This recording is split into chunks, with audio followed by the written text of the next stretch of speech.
Ever wondered how a pipe behaves when it's subjected to both shearing and bending forces at the same time? In the next 5 minutes, I'll show you exactly how to simulate shear torsion in a pipe using Abaqus, from setting up the model and boundary conditions to applying dynamic loads and visualizing the result. Whether you're a student working on your first FEA project or an engineer exploring complex loading scenarios, this tutorial will give you a clear, hands-on walkthrough that you can apply right away. Let's jump into the simulations.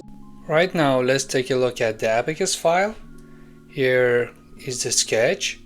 As you see, the cylinder we have has the outer diameter of 20 mm and the inner diameter of 16 mm. And as you see, the extruded part is 100 mm, so it means the length of this tube is 100 mm. And creating this won't be hard, so click on create part, 3D deformable solid extrusion and 200, continue.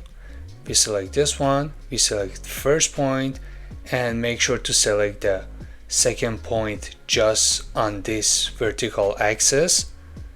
And we create another one, slightly bigger, make this one 16 and make this one 20, scroll button, done, and put this value on 100, and boom, you have your part.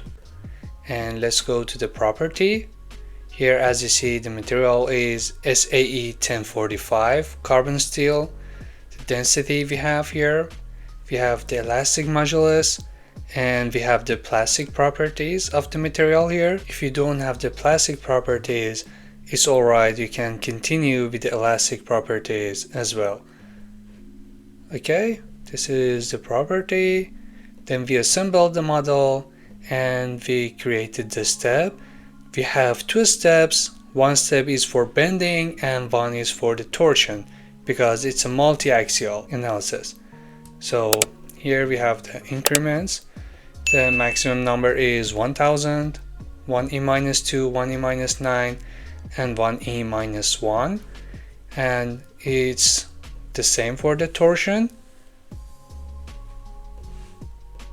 Then in the interaction, we have one RP point here, and this node region is coupled to this RP point.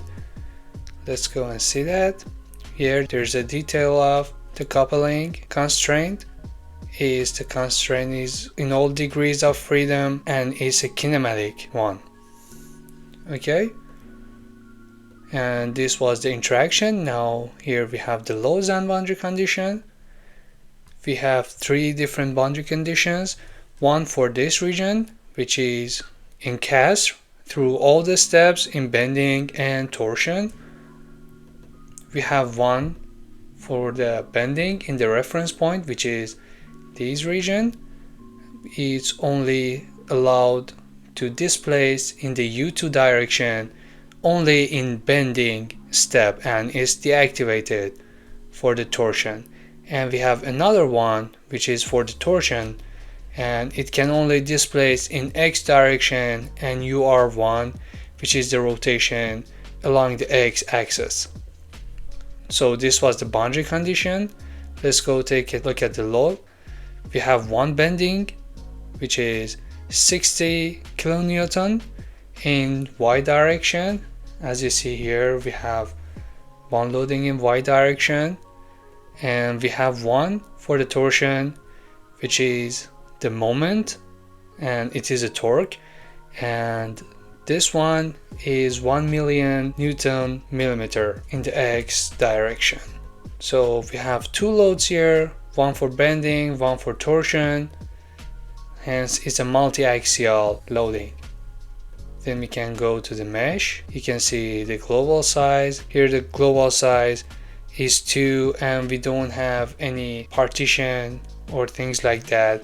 It's just a simple example.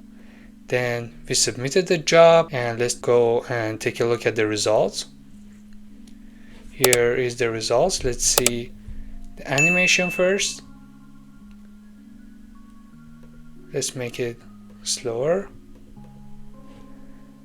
As you see, at first in the beginning we have one bending, then we have a torsion. So let's see, here is the bending. If we take a look at it from the side view, here you see it is totally bending, then there's a torsion, right? Let's see how much is the highest stress. Is pretty high, 550, and that's it. Now that you've mastered this simulation, it's time to explore real-world mechanical testing in Abaqus. Click the video on screen before it ends, and I see you there.